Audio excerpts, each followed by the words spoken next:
I still don't know how I made it out of that night alive. I don't even know if alive is the right word because something inside me never left that house. It was supposed to be a routine call, a welfare check in a quiet part of town. But the things I saw, the things I felt, I still wake up in cold sweats, hearing the whispers. I was on the night shift, patrolling the outskirts of town when dispatch came through. Unit 4 to 11, we've got a 911 hang-up from 124 Oak Ridge. No response on callback. A hang-up isn't usually a big deal. Half the time, it's a kid playing with the phone or a drunk dialing by mistake. But there was something off in the dispatcher's voice. A hesitation, like she knew something wasn't right. "Copy that en route," I said, flipping on my lights and heading toward Oak Ridge. It was one of those old Victorian houses, the kind that shouldn't still be standing. The porch sagged, the windows were dark, and the yard was overgrown like no one had cared for it in years. I parked out front, double-checked my radio, and stepped out into the cold night. Something about the air felt wrong, heavy, like the house itself was breathing. I knocked. "Police department. Anyone home?" Silence. I knocked again, harder this time. "This is Officer Carter with the PD. We received a 911 call from this address. Is everyone okay?" Still nothing. Then, just as I reached for my radio to call it in, the door creaked open. No one was there. The house was dark, except for a single dim light at the end of the hallway. I hesitated.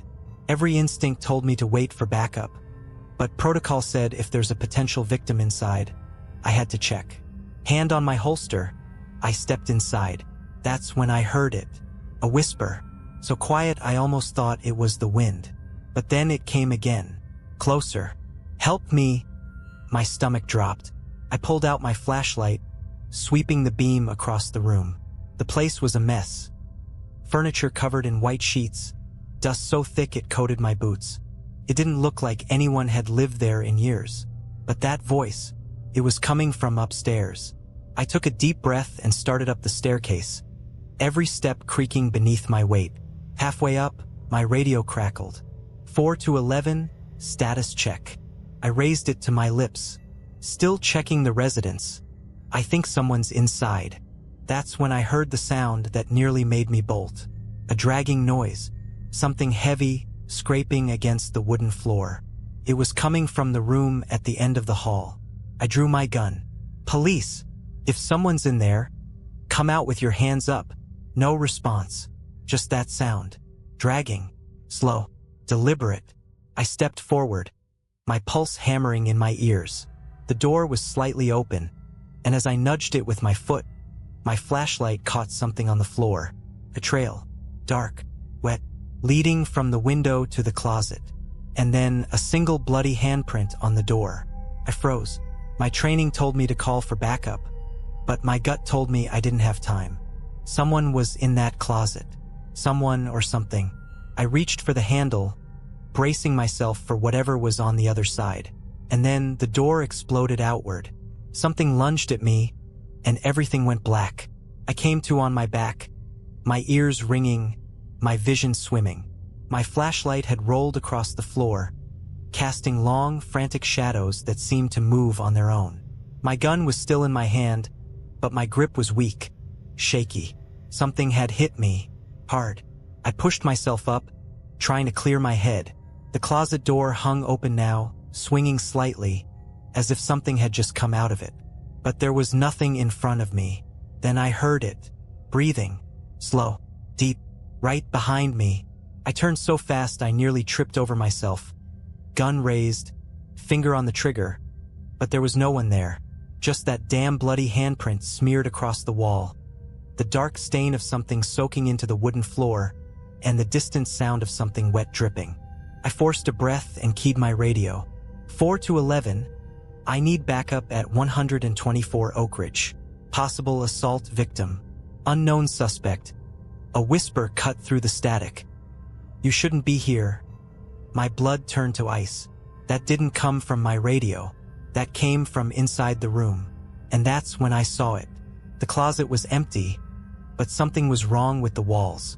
The peeling wallpaper was warped, bulging outward like there was something behind it. Something moving. The whisper came again, louder this time. Urgent. Help me. I swallowed hard and stepped toward the wall. The bulging shape was just above my head, shifting slightly, pushing out like a breath beneath the paper. I reached out, hesitant, my fingers barely grazing the edge of the loose wallpaper. And then, with a sickening tear, the whole thing peeled away. I staggered back. There, inside the wall, staring straight at me, was a face, mouth open, eyes wide, lips cracked and dry, as if they had been screaming for years but no one had heard. And the worst part? It moved. The skin stretched, the eyes rolled toward me. The mouth opened wider, lips trembling as it spoke. He's coming. The whisper was ragged, desperate, but it wasn't coming from the face in the wall. It was coming from right next to me. My body went cold. I turned my head just slightly, and in the reflection of my flashlight against the cracked window, I saw him. Tall, too tall, arms hanging like dead weight, his head tilting at an unnatural angle. And his mouth. God, his mouth wasn't right. It stretched too far down, too wide, as if his skin had been pulled and stitched into a permanent, gaping grin. His lips didn't move, but I heard his voice, low and guttural, scraping against my skull like nails on bone. Run. And then the lights went out. Darkness swallowed the room. My heart pounded so hard I thought it might shake my ribs apart. I could still hear breathing, slow, steady, not mine. I forced myself to move, to react. My training kicked in, but no amount of academy drills had prepared me for this. I grabbed my flashlight off the floor, my hands shaking so bad the beam jittered across the walls. The face was still there, embedded in the plaster, eyes rolling wildly, mouth stretching in a silent scream. But the thing behind me, it was gone. The air was thick, heavy, like the whole house was pressing down on me. My radio crackled. 4-11, come in. Carter, do you copy? I scrambled for my shoulder mic. 4-11, I need immediate backup. There's something in this house. Silence. Then a whisper, distorted, dragged through static. There's no one left to save you. My stomach dropped. That wasn't dispatch. That wasn't human. I didn't wait. Gun raised, I backed toward the hallway. The house was too quiet, like the walls were holding their breath. Every step I took, the floor groaned under me, but the sound felt wrong, stretched out, too slow, like the house was twisting time itself. I made it to the stairs. That's when I saw them. Handprints, hundreds of them, smeared in something dark, something thick. They covered the walls, the railing, the steps, all leading down. I swallowed hard. My only way out. I started down. 1 step. 2. The air got colder. 3 steps. 4. Then I heard it. A dragging noise. From upstairs. Something was coming. I didn't turn around. I ran. I flew down the stairs, nearly slipping on the last step, bursting into the foyer. The front door was still open, swaying slightly, like the house was letting me go, but I knew better. I sprinted toward the door, and it slammed shut. The lock clicked, then the deadbolt, then the chain. I was trapped, and behind me on the staircase the shuffling stopped. I didn't want to look, but I had to. My flashlight flickered. The beam landed at the top of the stairs, and there it was. It wasn't human. Tall, too tall. Its head tilted unnaturally, body jerking in sharp, twisted movements. Its arms hung limp at its sides, but I could feel its eyes on me. And then it smiled. A slow, sickening stretch of lips, curling too wide, splitting at the edges like the skin was rotting away. It didn't move. It just stood there, waiting for me to make the first move. I reached for my gun. My hands were sweating so bad I almost dropped it. I aimed straight at its chest. Don't move. It didn't listen. It tilted its head further, that impossible grin widening. And then, in a voice that sounded like nails against bone, it spoke. You brought me here. My breath caught. No, this wasn't possible. I wasn't crazy. The thing lurched forward. I fired. The shot rang out like a bomb in the suffocating silence. My ears rang. my hands steady despite the sheer terror in my chest. I hit center mass, I know I did. But the thing didn't fall. It didn't even flinch. Instead, its body absorbed the bullet like it was sinking into something soft, something wrong. The wound stretched open like torn fabric, black and empty, but there was no blood, no pain. Then, with a slow, awful clicking sound, the skin stitched itself back together. And that smile never wavered. My breath came in short, panicked gasps. I backed away, reaching for my radio again, but my fingers were numb, stiff like my body wasn't mine anymore. For to 11, officer down. I need static. Then, underneath it, laughter. Low, breathy, too close. I spun around, gun raised, expecting to see something right behind me. But nothing. Just the front door, still locked, still mocking me. A whisper slithered through the air, curling into my ear like something alive. You can't leave. Not yet. The voice wasn't coming from behind me. It wasn't coming from anywhere. It was inside me. I choked, dropping my flashlight as something crawled under my skin. An invisible pressure, something heavy settling into my chest like it was borrowing my breath. I stumbled, the world tilting sideways. The air felt thick, too thick, like I was breathing in smoke. My limbs wouldn't listen. My gun felt like dead weight. And then the walls began to move. The handprints, those awful, bloody handprints. They shifted, fingers curling like they were reaching for me. A deep, distant knocking came from inside the walls. And with it, a voice. Familiar. Weak. Carter. My blood went ice cold. I knew that voice. Officer Mike Larson. My old partner.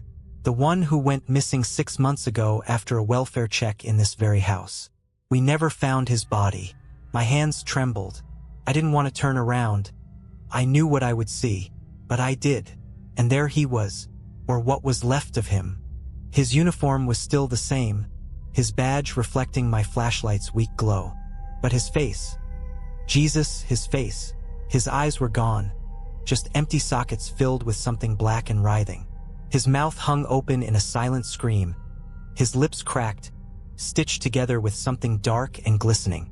His body was wrong, twisted like he had been broken apart and put back together the wrong way. And then he moved. Not naturally, not like a person. His head snapped toward me, too fast, like his neck was nothing but loose wires and torn muscle. And when he spoke, his voice came from somewhere else, a deep, guttural whisper buried beneath layers of static. You shouldn't have come back. I tried to speak, but nothing came out, because I wasn't looking at just Mike anymore. I was looking at all of them. More figures, more officers, some in full uniform, others in pieces, emerging from the shadows, from the walls, their faces frozen in that same silent scream. One of them reached for me, and everything went black. I woke up choking. My lungs burned, like I had been holding my breath for too long. I gasped, sucking in thick, rotten air, my throat raw. I wasn't in the foyer anymore. I was somewhere else. The air was thicker here, damp, reeking of mold and something worse, something rotting. The walls were closer, pressing in, pulsing like they were alive. And the worst part? I wasn't alone. I could feel them, watching, waiting. I reached for my flashlight, but my fingers sunk into the floor. Not wood, not carpet. Something soft, damp, and breathing. The house was alive. A whisper slithered through the dark. He's awake. My pulse pounded. I pushed myself up, my boots sinking slightly into the fleshy, breathing floor. My gun was still in my hand, but I knew it wouldn't help me. Not against this. Not against him. The shadows shifted ahead of me. A shape peeled itself from the darkness, moving like it wasn't walking but sliding, too smooth, too slow. And then I saw his face, the grinning man. He was closer now. His mouth stretched wider, too wide. His lips splitting apart like his skin was coming undone. His eyes were just black pits, deep and endless, like they were staring straight through me. Then he spoke. Do you understand now, officer? His voice was wrong, layered like a dozen voices speaking at once. I swallowed hard. My voice came out weak, hoarse. Understand what? The thing tilted its head, bones creaking, that awful smile never fading. This house doesn't take people. I stepped closer. People bring themselves here. The words sent a chill through my bones. No, that wasn't true. That couldn't be true. I was here because of the 911 call, because of the missing people, because of my chest tightened. I thought about Mike, the other officers, the missing bodies. No one ever found them, because they never left. Something moved in the walls, a wet, slithering sound, like something was shifting just beneath the surface. I stepped back, my boots sinking into the floor again, and suddenly, hands, dozens of them, pale, decayed fingers burst from the ground, grabbing my legs, my arms, my throat, pulling me down, down, down. I fought, kicking, gasping for breath, but the grinning man just watched, smiling, waiting. And then I saw Mike, his ruined face inches from mine. His voice was barely a whisper. "Don't let it keep you." And then he pushed me. The world ripped apart and I fell. I hit the ground hard, my body slamming onto something solid. The air in my lungs ripped away, leaving me gasping, disoriented. For a split second, I thought I was dead. Then I realized I was outside. The cold night air hit my skin like a slap. The house was still in front of me, looming, its windows dark and empty like hollow eyes. But I was on the porch. I had gotten out. My radio crackled to life. 411 Carter. "Jesus, where the hell have you been? We've been trying to reach you for over an hour." An hour? No, that wasn't possible. I looked down at myself, dust-covered, blood on my sleeves that wasn't mine. My gun still clutched in a white-knuckled grip. But I was out. I grabbed my radio, voice shaking. 411. I don't know what happened. I need backup. Now. We already sent a unit. Stay put, Carter. You hear me? Just stay put. I wasn't staying put. I turned on my heel, my only thought. Get to my patrol car. Get the hell away from this place. But the second I stepped off the porch, everything changed. The street? Gone. The town? Gone. I turned in a circle, heart hammering. There was nothing but forest. Endless, towering trees stretching in every direction, swallowing the house in a sea of black. I took another step, and the front door creaked open behind me. The house was waiting. I raised my gun, even though I knew it was useless. "No," I whispered, shaking my head. "I got out. I got out." A slow, familiar whisper curled through the night air. "Did you?" I turned. He was standing in the doorway, the grinning man, and he wasn't alone. Behind him, in the dim glow of the house's single, flickering light, were the others. The missing officers, the people who had vanished. Their faces were empty, their eyes gone, their mouths sewn shut. They weren't people anymore. They were part of the house now, and I had never left. I felt it before I saw it. The porch under my boots? It wasn't wood anymore. It was breathing. The trees weren't trees, they were walls. I wasn't outside. I was still inside the house. I never left. The grinning man tilted his head, and for the first time, I saw something move behind his endless black eyes. Something waiting. Something hungry. "Welcome home," he whispered. The door slammed shut, and the house took me. I woke up in darkness. Not just any darkness. This was thick, suffocating, the kind that pressed against my skin, filling my lungs like smoke. I wasn't dead, but I wasn't alive the way I used to be. I could feel the house around me, inside me, like I was part of it now. My breath was slow, too slow, like I wasn't breathing on my own anymore. Then a sound. A knock, distant but growing louder. Closer. Someone was at the front door. A new officer. A new me. I tried to scream to warn them, but no sound came. My mouth wouldn't move, because I didn't have a mouth anymore. I was in the walls. A whisper drifted through the air, curling around me like a cold hand. "Shoo!" The grinning man. He was everywhere now. Inside me, around me, and then the door creaked open. Footsteps. Another officer stepping inside. Another life about to be swallowed whole. And all I could do was watch, because the house never lets go. It only feeds. I don't know how long I've been here. Time doesn't work the same way inside the house. There's no sun, no clocks, just the steady, rhythmic breathing of the walls. But I know one thing, I am not alone. There are others. The officers, the missing people. We exist in the spaces between the walls, in the whispers that slither through the air. We try to warn them, the ones who come after us. But it never works, because the house wants them to stay. And the grinning man? He makes sure they do. Tonight I hear footsteps again. A new voice, radio crackling, the same desperate calls for backup I once made. I feel the walls shiver, the air growing thick with hunger. The house is ready.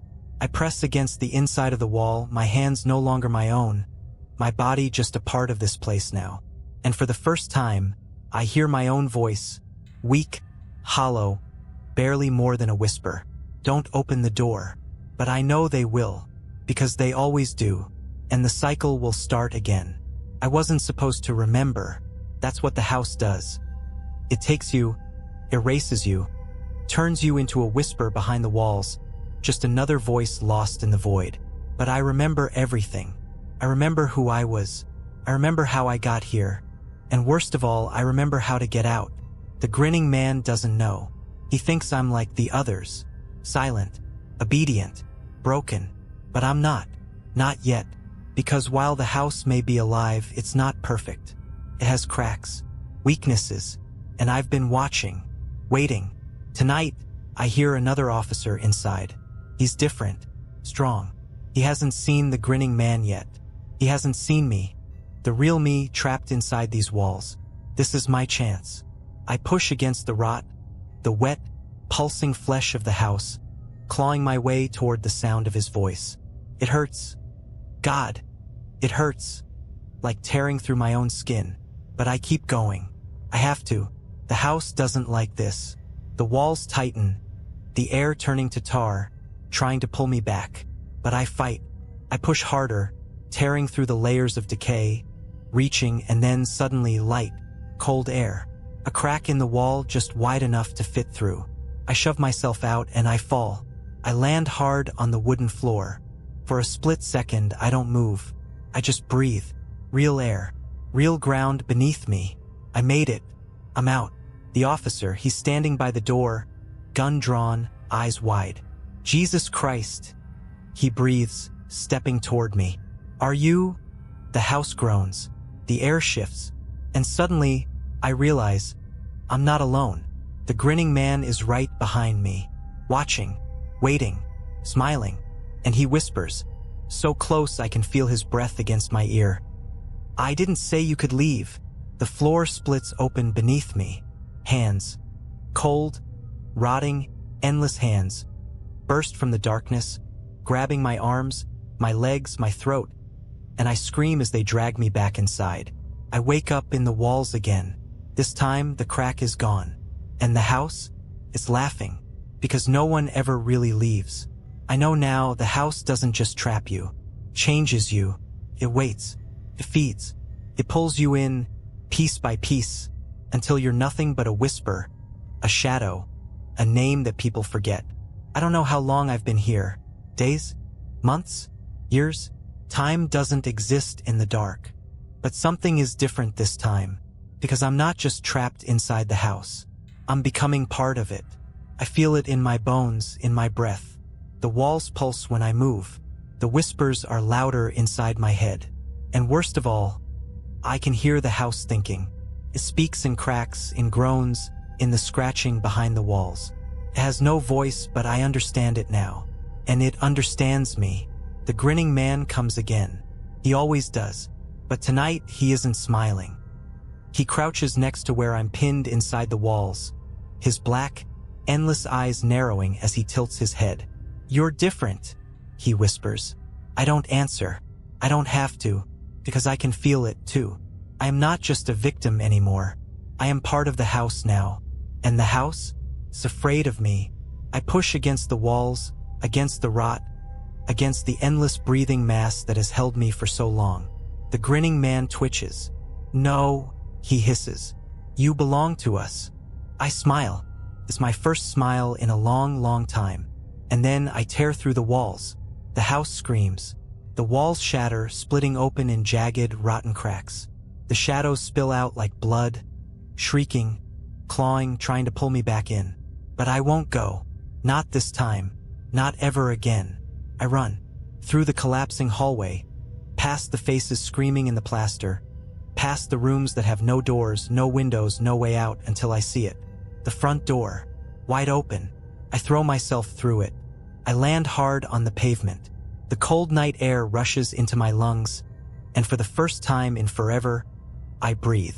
I really breathe. The house is still there, silent, watching, but I know the truth now. It didn't let me go. I forced my way out. The radio on my chest crackles. 4-11 status check.